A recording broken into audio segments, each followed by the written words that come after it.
Welcome to Fallopian Files, a visual podcast about all things woman for all womankind. I'm your host, Christian C. Today we are going to dive into a topic that affects so many women. We are going to be talking about the thyroid and some common thyroid disorders. Hopefully after today's discussion, you will leave with more knowledge and information and questions that you can bring to your medical provider to talk about your individual situation. So what exactly is the thyroid and what does it affect? The thyroid is a gland that's in the body. It excretes a hormone, so it's a very small butterfly-shaped gland that is right in the front of your neck, down at the bottom of the front of your neck. It's not something that you can usually visualize on your own when looking at someone, but most providers, if you go to your primary care provider and they do a physical exam, they will usually do a maneuver where they're touching the sides of your neck and asking you to swallow. Usually when they're doing that, they're trying to feel and get a visual look at your thyroid. Your thyroid is so important because it affects so many different systems in your body. It can impact your cardiovascular system, your heart rate, how much blood is pumping through your body. It can also affect your nervous system, your GI system in terms of metabolism, and your reproductive system. So it is so important and really has a lot of impact that we want to make sure we have a lot of information regarding our thyroid health and making sure that we stay with a functional and optimal working thyroid. So this is such an important topic for me personally because I, as well as other women in my family, have had to deal with different thyroid issues. And the more that we discuss these types of topics openly and in a community, we can be more informed. We can navigate and advocate for our own health, which is what the Fallopian Files community aims to do. So let me just tell you a little bit about what I've gone through with my thyroid. So I have never had any issues that I knew of regarding my thyroid or thyroid disorders. But what many of you might be able to tell if you look at me in photographs or even in previous videos, you would see that I have a little bit of swelling around my neck. It looks a little bit larger. And I suffer from having fibroid nodules, so little fibrous tissue where it's like a hard growth of tissue in the thyroid gland itself.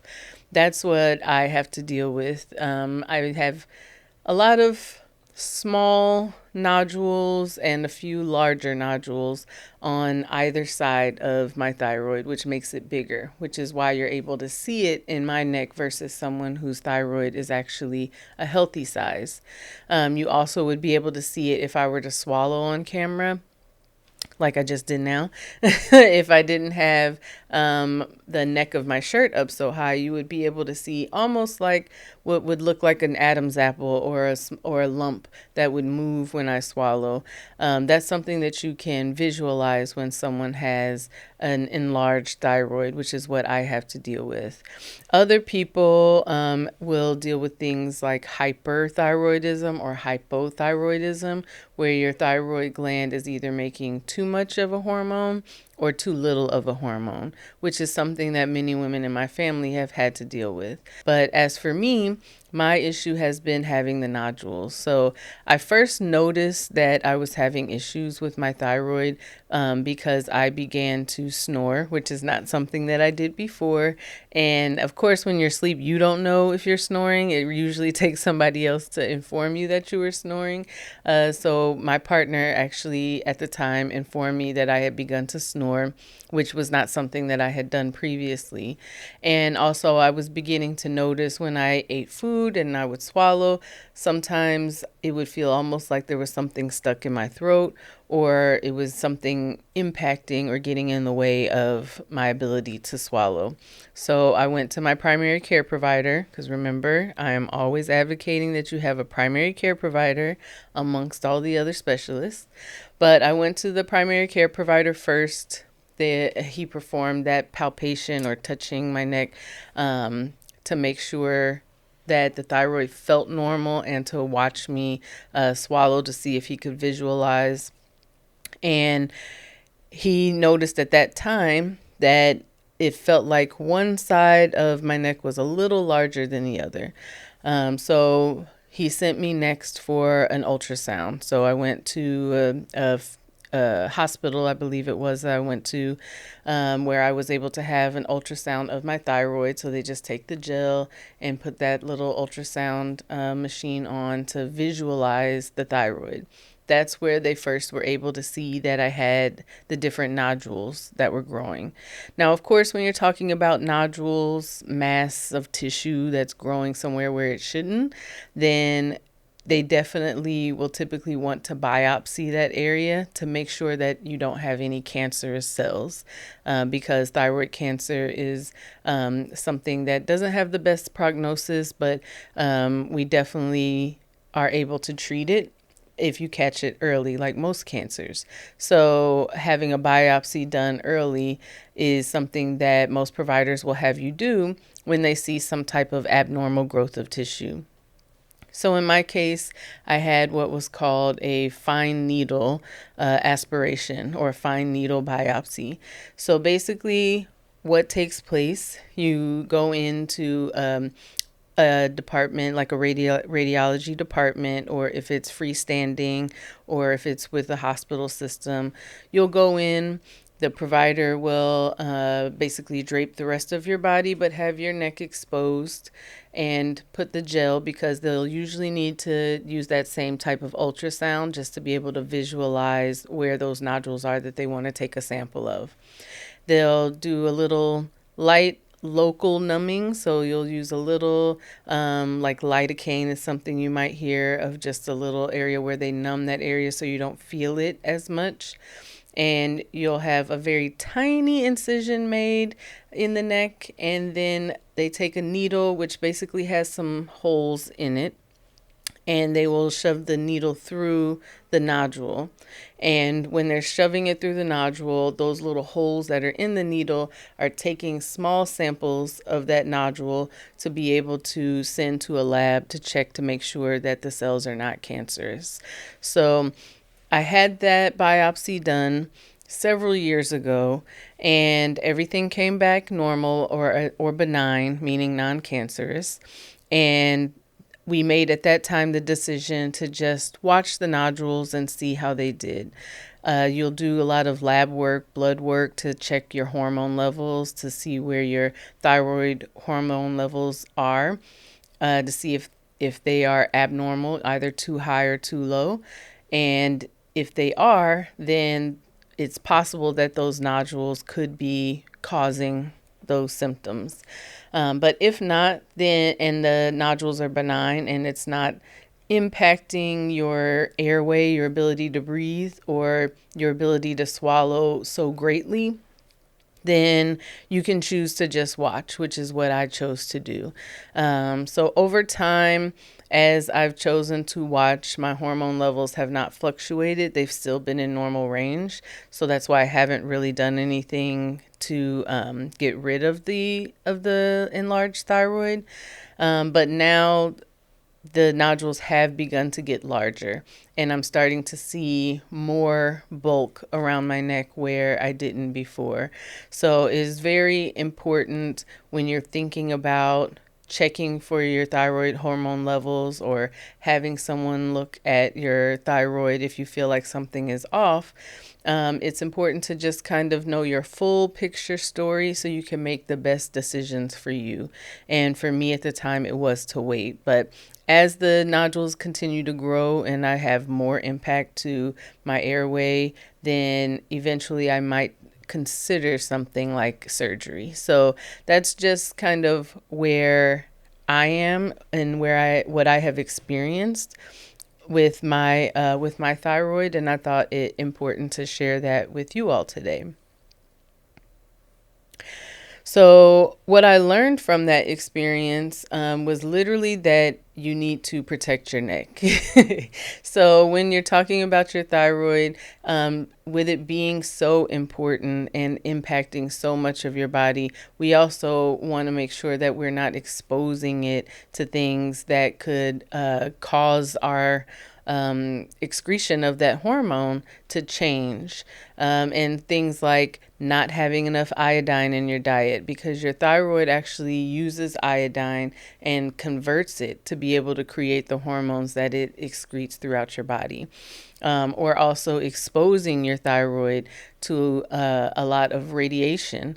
If you have a lot of dental work done and they need to do a lot of x-rays of your mouth or head area, having that lead barrier protection that protects your neck is so important, because exposing your thyroid to so much radiation can cause changes which can impact the rest of your body.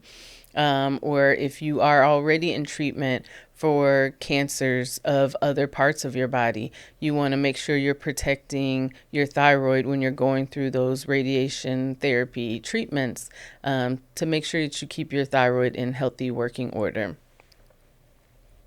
So let's talk a little bit more about the thyroid and what you should know, because while stories that we share connect us, the science behind it really empowers us to be able to advocate for ourselves and others in our health journey.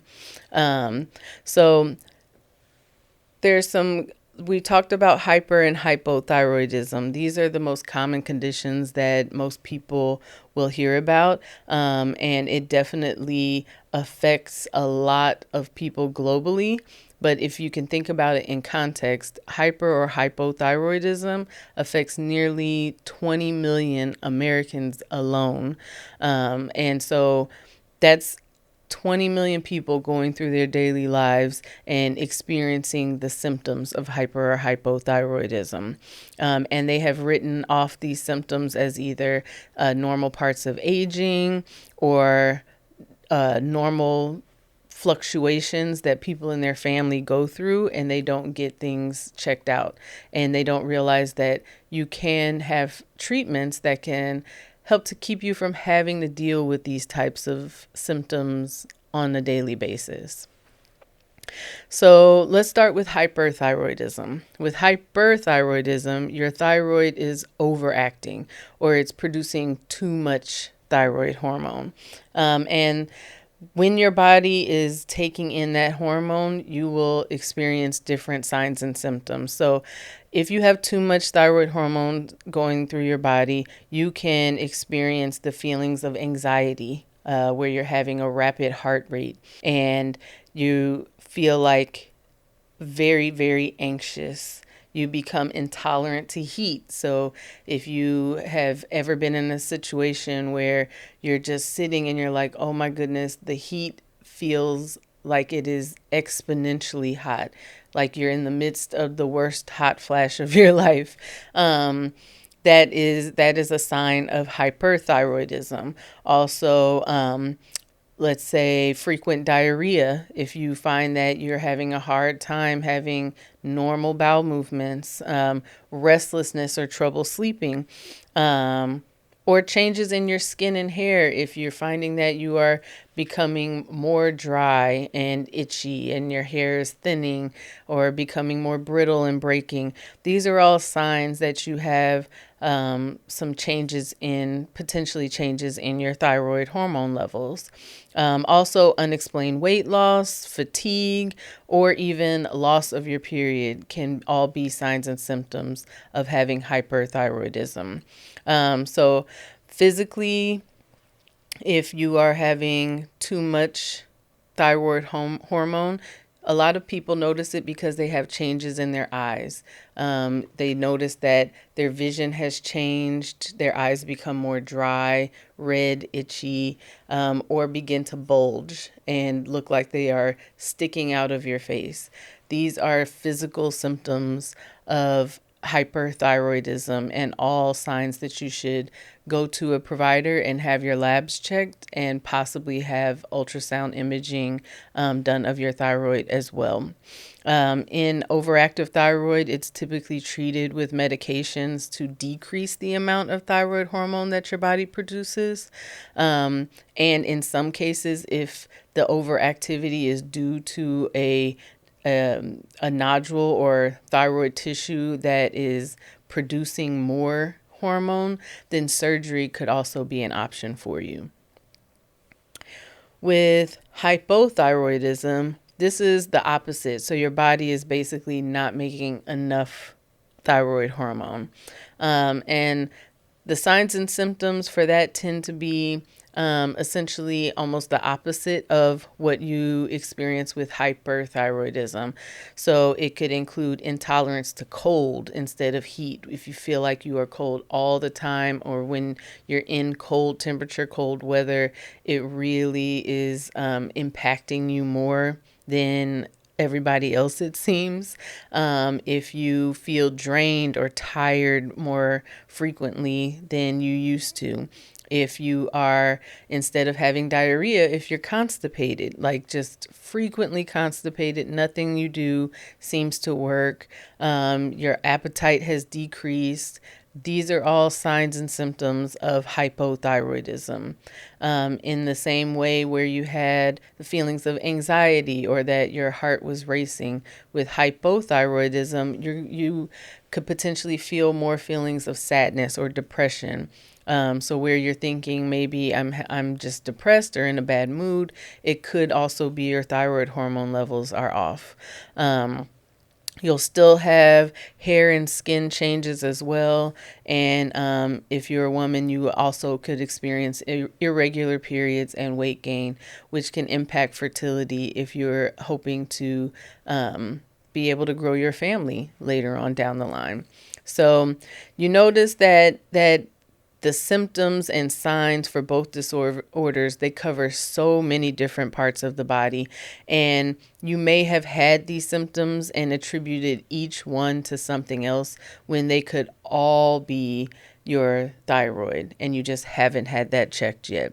So to treat hypothyroidism, typically you take medication to either stimulate your thyroid to make more hormone on its own, or you take a synthetic hormone, which basically replaces that which you're not able to make yourself. So if you've ever heard your family member taking something called levothyroxine, for example, that is essentially synthetic hormone that you're taking to replace the hormones that your body is not making.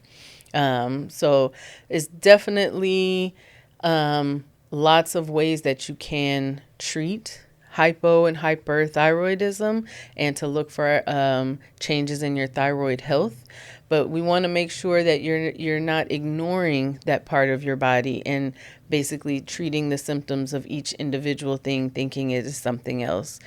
For example, it's like imagine having a house, and in your house, the wiring for your electricity is starting to go bad, but you notice little sparks every now and again, or you're having issues, the circuit breaker keeps tripping and your refrigerator stops running, and then you go in the other room and you're frequently having issues with the lights.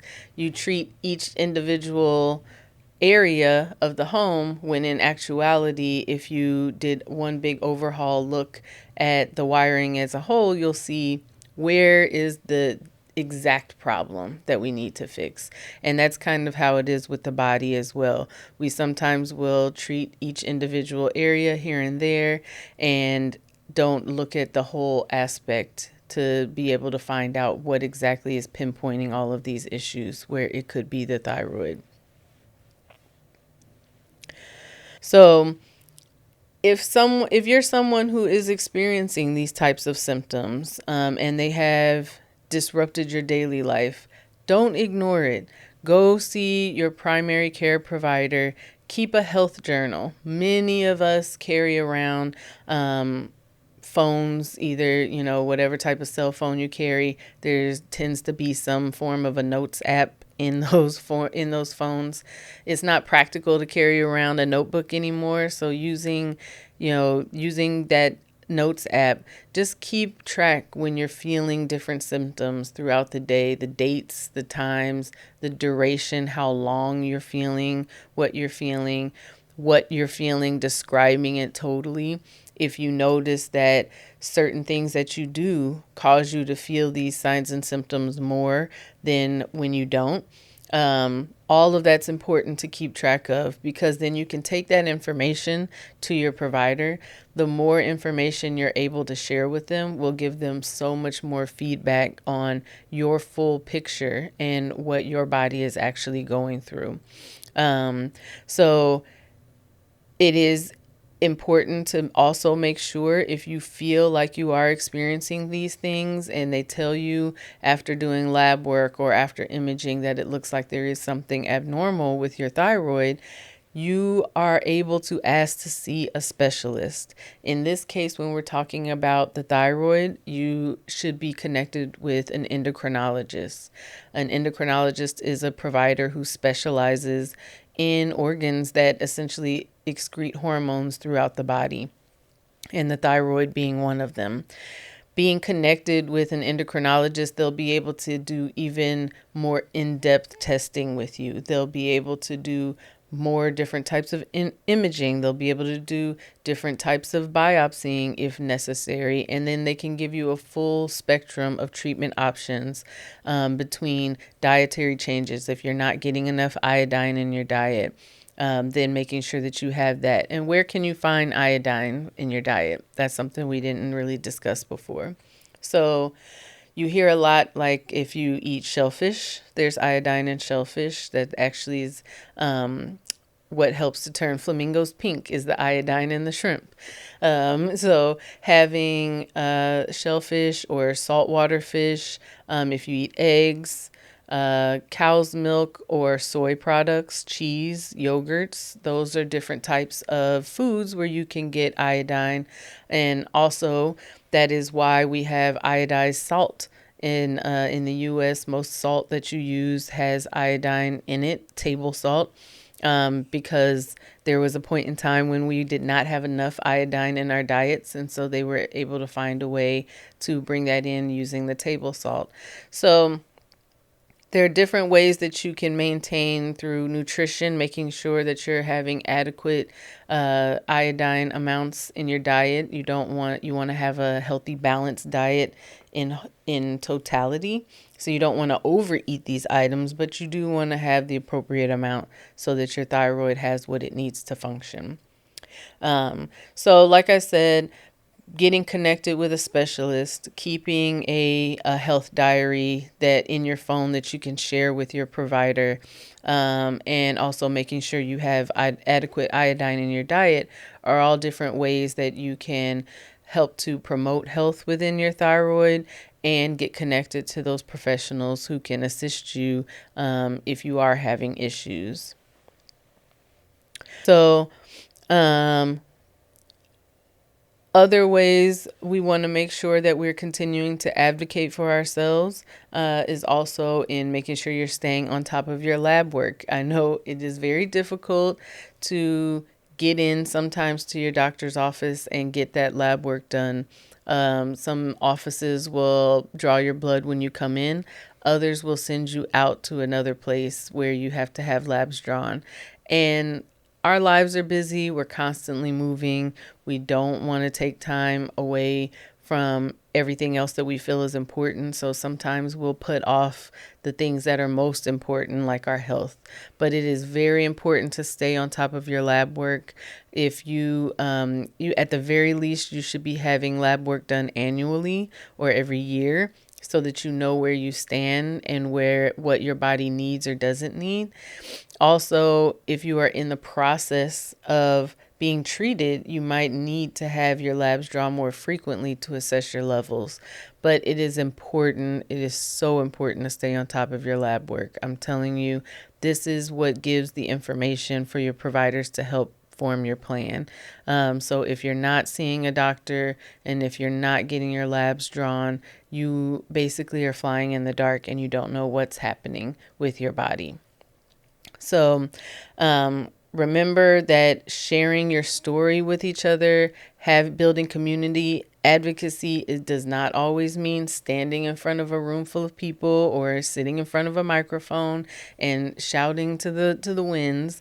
Sometimes it is as simple as sharing your story, supporting a friend, donating to a cause that you believe in, or just reaching out and learning and getting more education. Every little bit and every small action matters. So, Fallopian Files family, I want to hear from you. If you have experienced any of these signs or symptoms and didn't know that it was related to your thyroid until you went and got everything checked out, or if you have had to have different types of intervention, share that with us all, please, in the comments. Let's continue the conversation. I want to know what you all have experienced and what kinds of tips and tricks you can share with each other. Also, I want to know more about what are some topics that you wish you understood more fully when it comes to women's health?